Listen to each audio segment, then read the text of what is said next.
Oh, let's just thank the Lord this morning. Just lift our hands and thank Him for the very breath of life that He has given each and every one of us. Thank the Lord for this wonderful place we can come and worship together.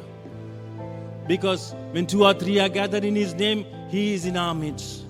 So believe whatever that you are asking this morning, the Lord is going to undertake for you.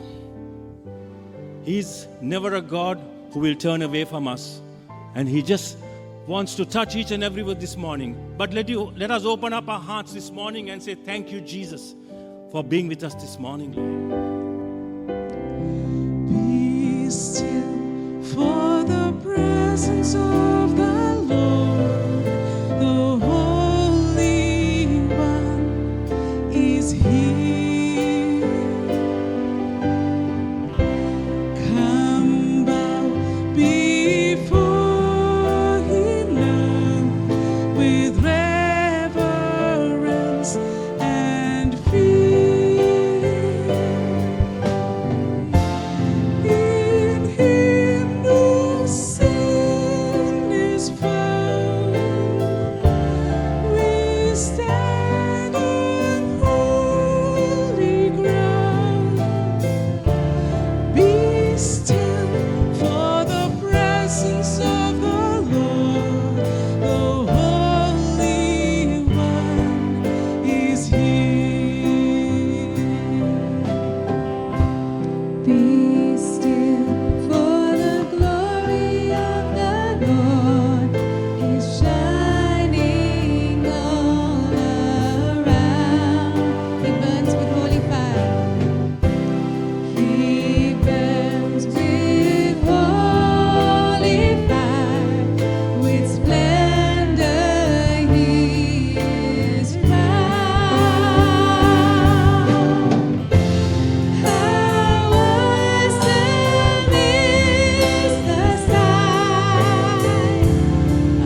joy to welcome you to our English service at Calvary Church, Sri Lanka.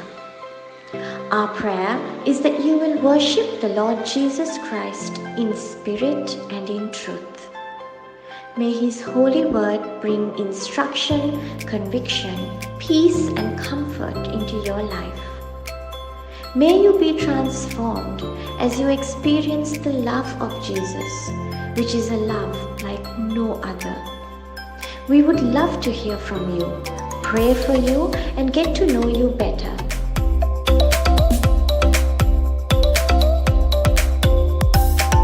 And follow us and our YouTube channel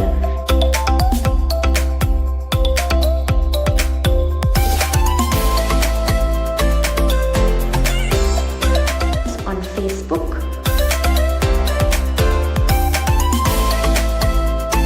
Instagram, Calvary Church, Sri Lanka. Please contact us on the numbers on the screen, as well as our website www.calvarychurchsrilanka.com. It is our desire to be a blessing to you, and we look forward to hearing from you. Shall we rise to our feet as we look at God's word today? Please turn with me to the epistle of 1 Peter, and we're looking at chapter 5,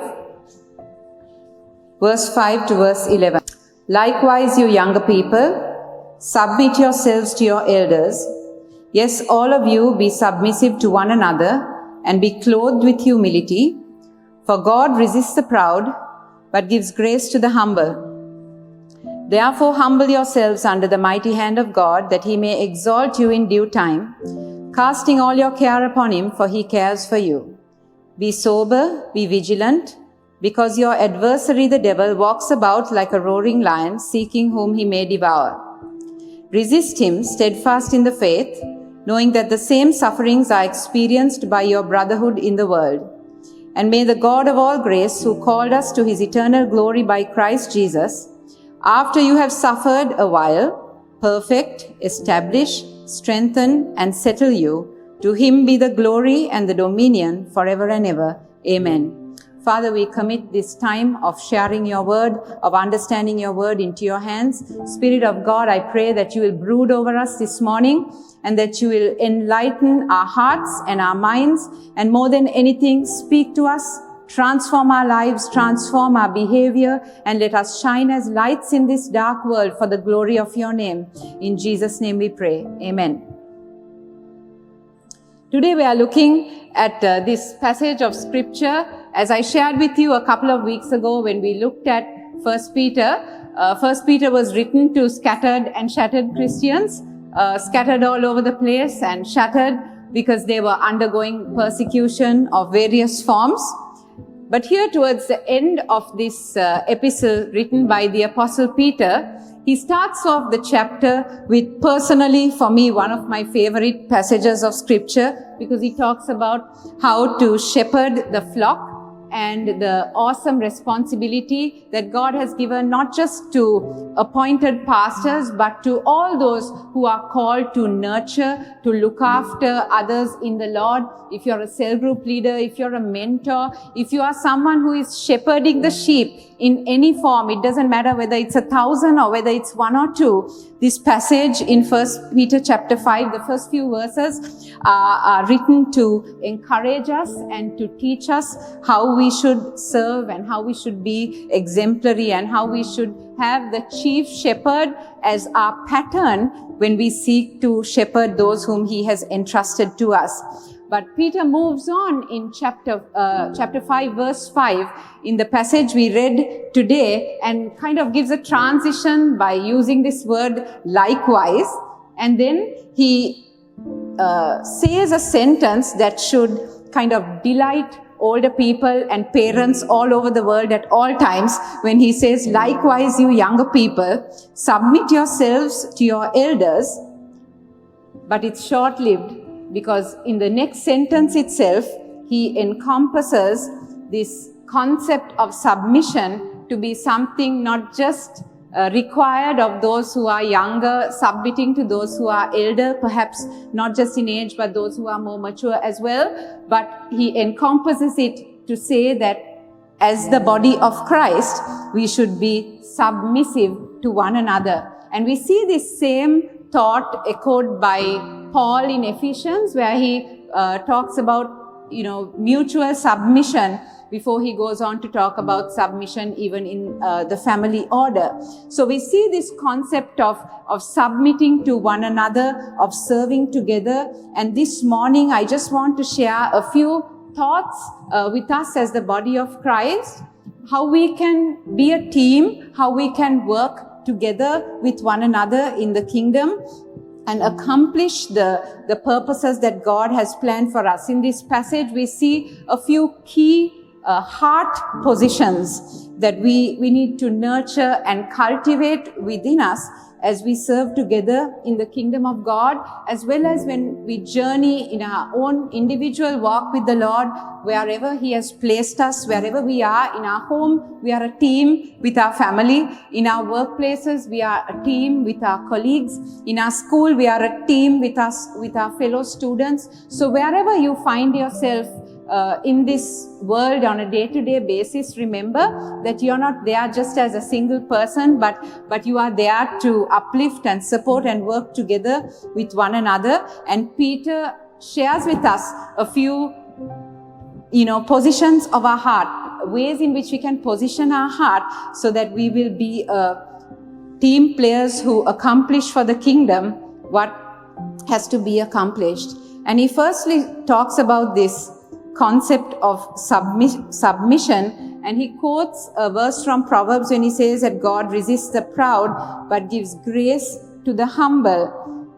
And when Peter talks about submitting yourself to elders, this would have gladdened the heart of the readers, because older people like to be reminded that younger people must submit to them.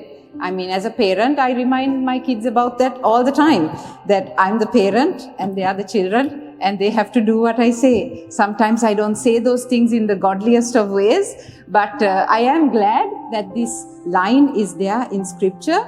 But the word says that we also must submit to one another. And when Peter said that, he was actually going against the culture at that time that also propagated that it was the younger that had to submit to the elder. And that is the way it is in our culture as well, where we feel that no matter what the age is, no matter what the wrongdoing is, that the younger must always submit to the elder. But the Bible invades our culture and gives us a new culture. And it's not that everything about our culture is wrong, but the way we do things, sometimes the way we think about things, we always have to examine it from a biblical perspective. And here we see Peter talking about mutually being submissive to one another. And he says to be clothed with humility. And actually the picture given here is of a slave that is putting on the servant garments, putting on the garments that define him to serve. And so it's humility or submission is something that we have to put on. And as children of God, especially wherever God has called us to be, and also in the kingdom of God and serving with one another, we have to cultivate this heart of mutual submission, and that comes with humility. I think humility will always be a lifelong struggle. I was thinking of it, and it's something like, these weeds that keep popping up in your garden, and you have to keep pulling them out, and you pull them out and your garden looks nice and neat, and then before you know it, it's crept up again. So we have to keep on, identifying these areas in our life where we tend to become puffed up, where we tend to become proud about who we are, or about our achievements, or what we can do, or the place that we have in society, and understand that God, to work in us, wants us to be people who humbly submit to one another. It says in verse 5 that God gives grace to the humble. So he is there to help us in this struggle for humility. He is gracious to us when we are humble. And verse 6 says, therefore, humble yourself under the mighty hand of God. And I find that even in my own life, that if I don't humble myself, God will have to humble me. Let that sink in for a moment. The word tells us that we are to humble ourselves. So it is something that we can work on ourselves. And we find even in our day-to-day life and even in the Bible that when people became puffed up with pride, God had to allow certain situations in their lives which brought them down to earth. And God does not hesitate to do that in our life because He is more concerned about our sanctification and our holiness than He is about our reputation. Often we are concerned about our own reputation. But in Philippians it says that Jesus made Himself of no reputation. So if we can follow the example of Jesus and make ourselves of no reputation and not be concerned about our reputation, we will find that we are humbling ourselves and pruning pride out of our lives. I think it's easier for us to humble others, isn't it? Sometimes it's easier for us to say things or do things to people who we perceive to be arrogant or who need to be taken down a notch or two. And we all encounter people like that in our lives. And at various moments, I'm sure that we too are people like that, who give off a sense of arrogance or pride or know it all or have done it all or know better than everybody else. And so there are all these moments, if we are honest with ourselves in our day-to-day lives, where, we really want to humble another person. We want to say something that brings them down or keeps them in their place. And at the same time, I'm sure we have been in many situations where people have tried to humble us, or they have tried to say certain things to us to make sure that we are cut down to size. Somehow we are much better at doing that.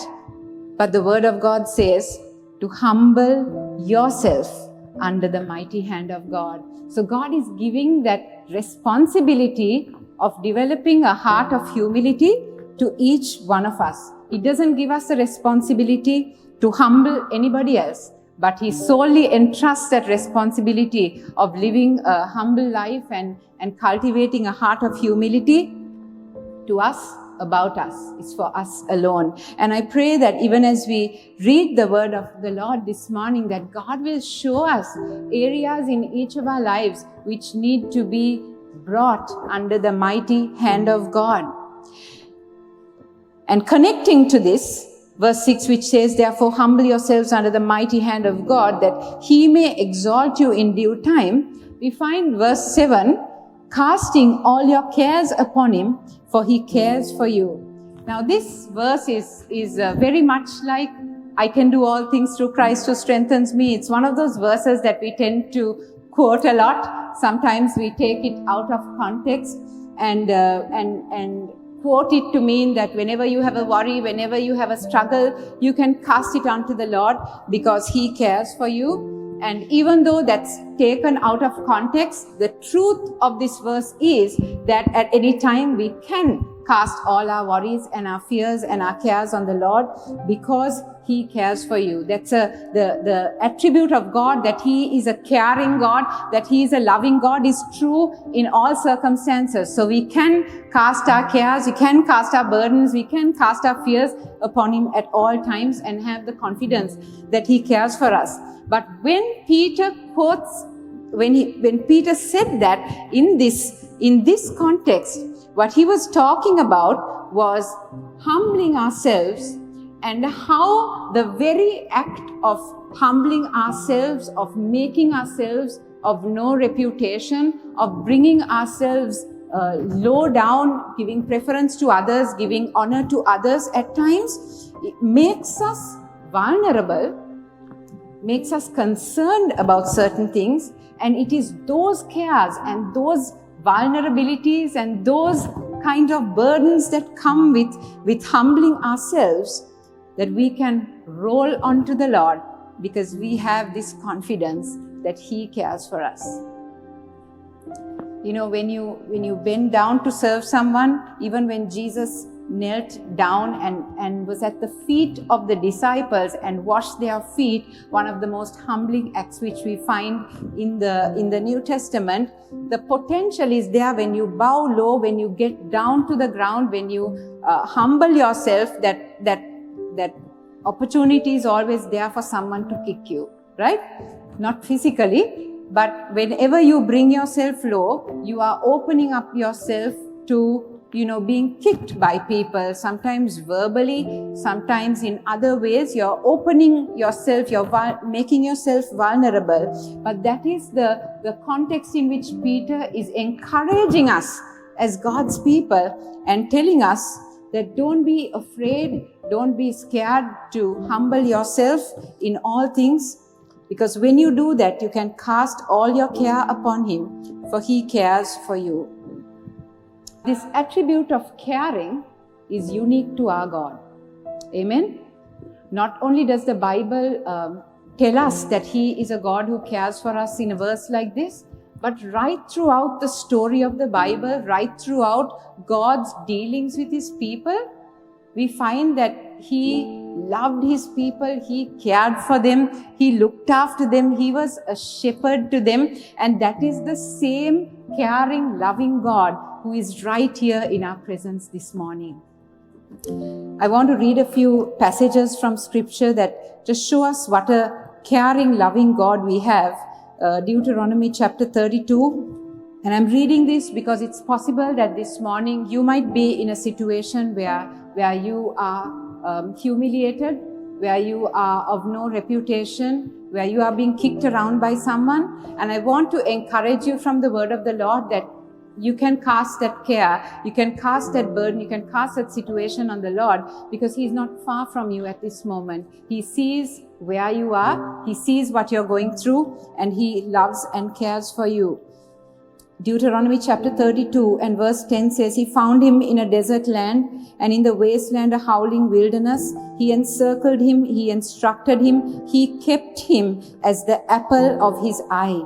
As an eagle stirs up its nest, hovers over its young, spreading out its wings, taking them up, carrying them on its wings, so the Lord alone led him. Amen. Isaiah chapter 40 and verse 10 and 11 says, Behold, the Lord God shall come with a strong hand, and His arm shall rule for Him. Behold, His reward is with Him, and His work before Him. He will feed His flock like a shepherd. So once again we see the picture of the sheep shepherd and us as His sheep. He will feed His flock like a shepherd. He will gather the lambs with His arm and carry them in His bosom, and gently lead those who are with young. I often think about why God refers to us as His sheep, why He refers to us, His people, right throughout the Word of God as sheep. Because sheep are really stupid animals. They don't have much of a thinking capacity. But sheep are lost without the shepherd. And that's how we are, unless our chief shepherd is leading and guiding us. And we thank Him that He loves and He cares for each one of us. And you're not just a number here this morning. God knows you by name. God knows your situations by name. God knows every single detail of everything that you are going through. And I just feel so led to encourage people this morning that God cares and that He sees the situations that you're going through. And finally, Ezekiel chapter 34, verse 11.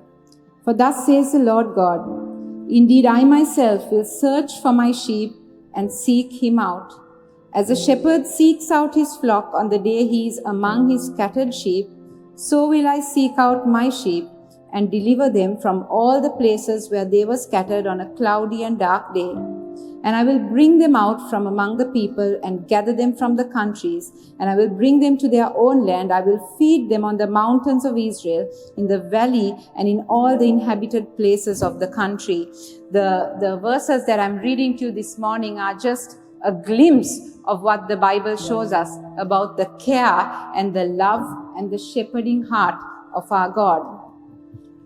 Going back to 1 Peter chapter 5, Peter says in verse 8, be sober, be vigilant, because your adversary the devil walks about like a roaring lion, seeking whom he may devour.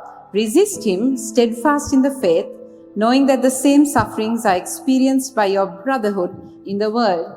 So it tells us here that not only are we to submit to one another, not only are we to clothe ourselves in humility, but the reason that we should have that constant vigilance and approach about rooting out pride from our life is that because when we open our lives to being puffed up with pride, we are giving a space to the enemy of which he can creep in and find habitation in our hearts. So Peter is saying, be sober, be vigilant. In other words, be in your right mind at all times, be alert at all times, be aware, and keep watch over your own heart condition, because the devil, your adversary, the devil, is walking around, he's prowling around, and he's looking for a way into your life.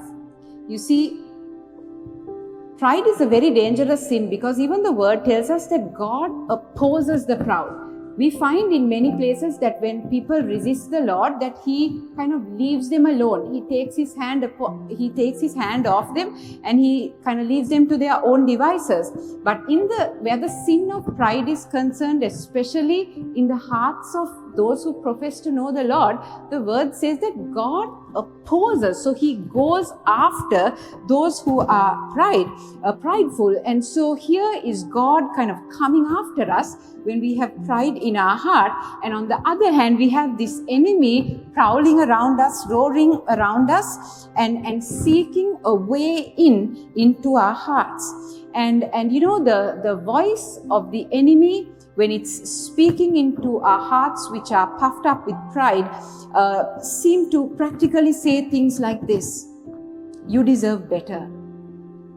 You should have been picked instead of that person. You are better suited for this rather than that person. Or you know this already, so you don't have to learn it because you already know it. Or you could have done it better than somebody else. These are the kinds of voices that we should be alert to, because it is a signal that we have become puffed up with pride in some area of our lives, and the devil has found a way in to speak into our heart and our mind and take us away from God's plan and purpose for our lives. And this happens in every arena, not just among believers here in the church, but wherever we are, where we are working with people, we are joining with people, where we are interacting with people and living out our Christian life. Pride can seep in and start to give us that puffed up feeling of being better or more worthy than someone else.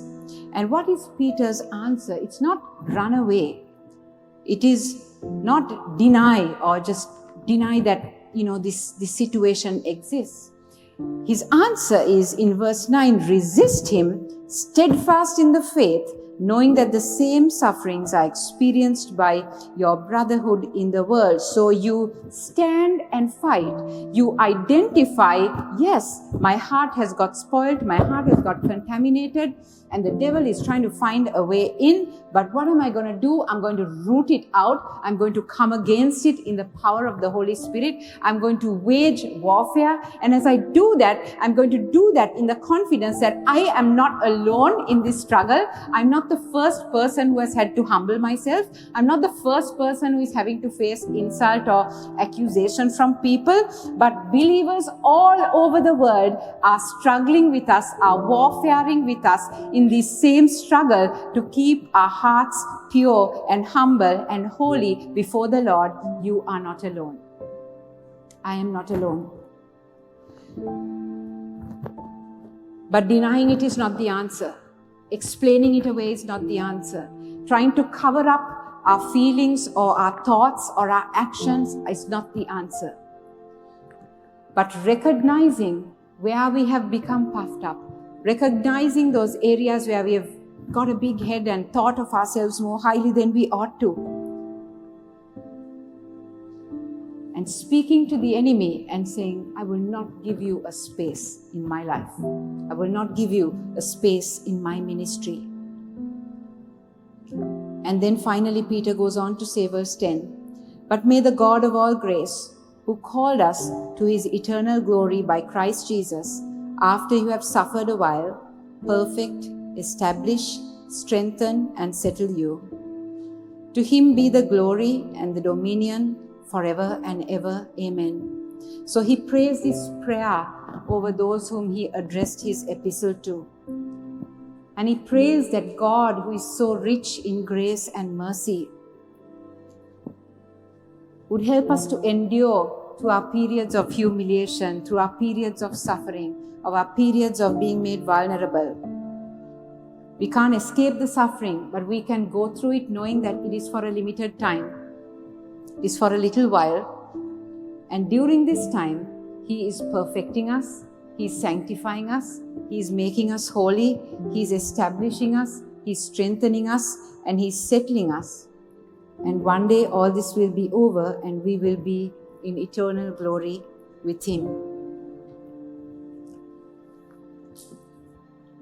As God's people, as we continue to serve the Lord and work together for the establishing of his kingdom in our nation,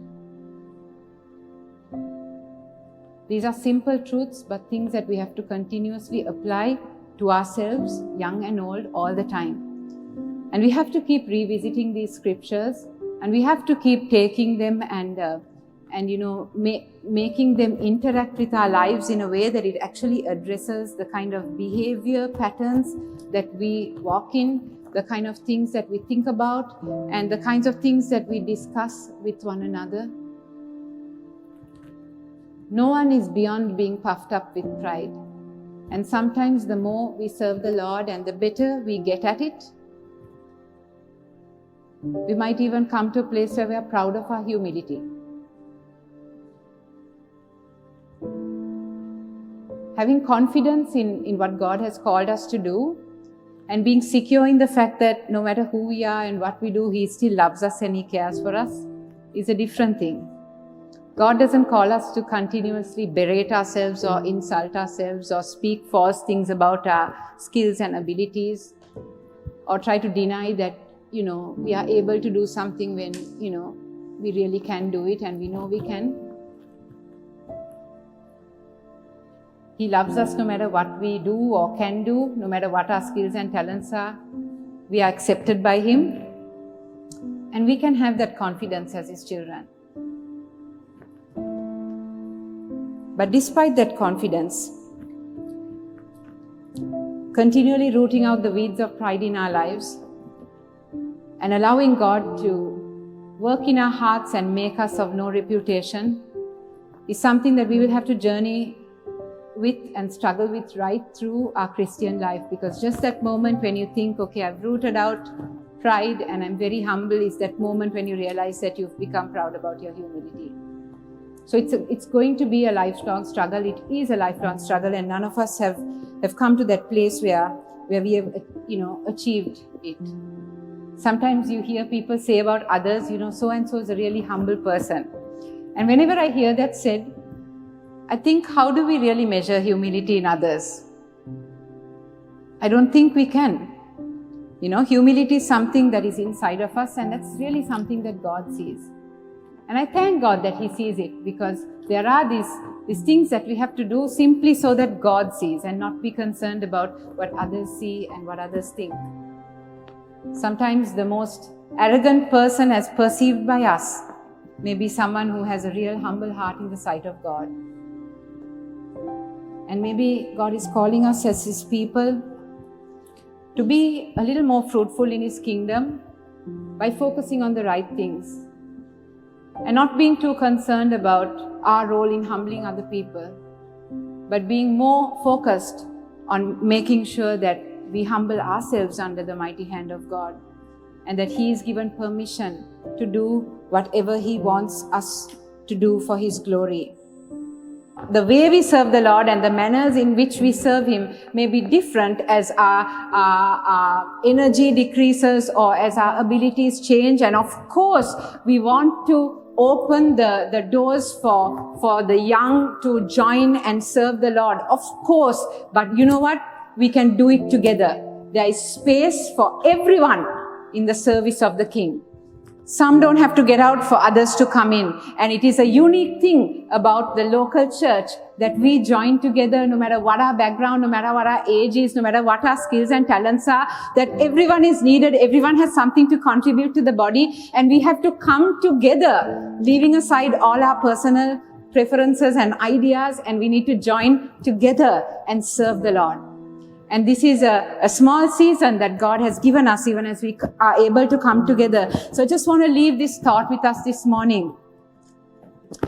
Don't retire hurt or offended in any area where God has placed you. Don't do it.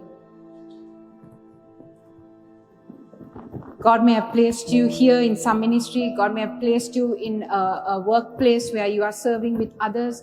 God has placed us all in families, and in so many places we are serving with one another. We're doing our secular jobs, but it's service to the King.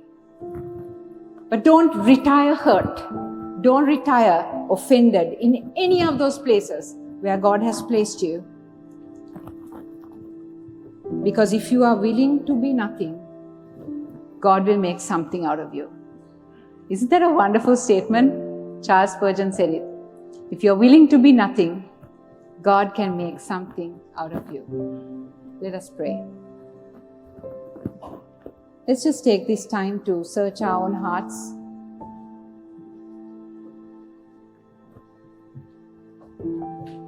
Let not the words of man be what you keep in your heart this morning, but let it be the words of the Word of God spoken,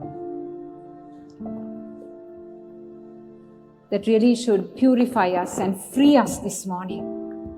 His word should free us. It doesn't come to condemn us. It doesn't come to attack us, but it comes to bring conviction and freedom. Hallelujah. Thank you for your word, Lord, which goes forth to just sort through, to wade through the ideas and the thinking inside our hearts, and to convict us and to purify us and to transform us, all so that we will be used for your glory, Lord. Also that we will be worthy vessels that you can use. And as your people, we come here before you this morning. We are grateful, we are humbled, we are thankful that in spite of who we are and what we do, you choose to use us, God. You choose to use us. It's possible you're here this morning and you're broken and you're hurting because of the words or the actions of other people, or just by the circumstances that life has thrown at you. And as I read all those verses about how our God cares, I want you to know that our human minds cannot even fathom how much He really cares for us. He cared so much that He left the splendor and the glory of heaven, and He came down to earth. He led the way by making Himself of no reputation. You know that He took on the form of a man. He suffered like a human being. All for love. All for love. He carried that cross.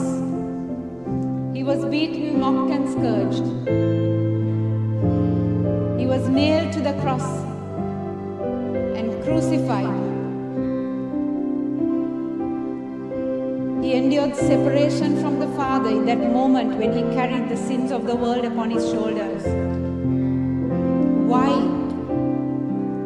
Because of His love for you and I. That's how much He loves us. That's how much He cares for us. endured that much pain and suffering on our behalf. I cannot even explain how much His love goes out to you this morning if you are hurt and if you are broken. Let the love of God just flow over you this morning. Let it comfort you, let it soothe you, let it heal your wounds. And may you always know that the healing river is always flowing and you can drink of it. Come, Lord Jesus. Come and comfort your people this morning. Come and wipe their tears.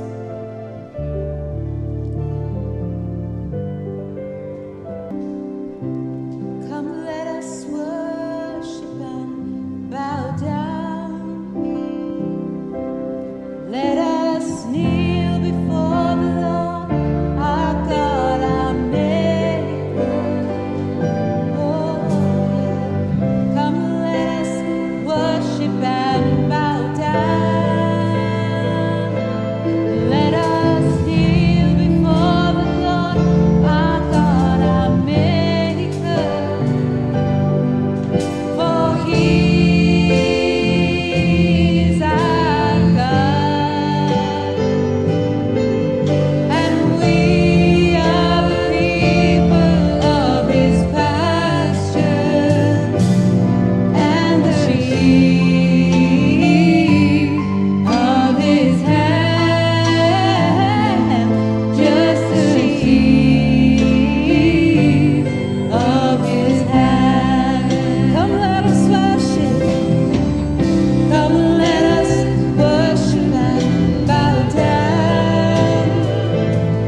Let us kneel before the Lord, our God, our Maker. Come, let us worship and bow down. Let us worship. Let us kneel before the Lord, our God, our Maker. For He is our God, He's our God, and we are the people of His pasture, and the sheep of His hand, just the sheep of His hand. We're the sheep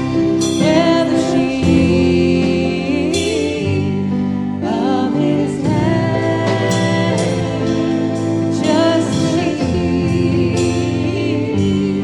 of His hand.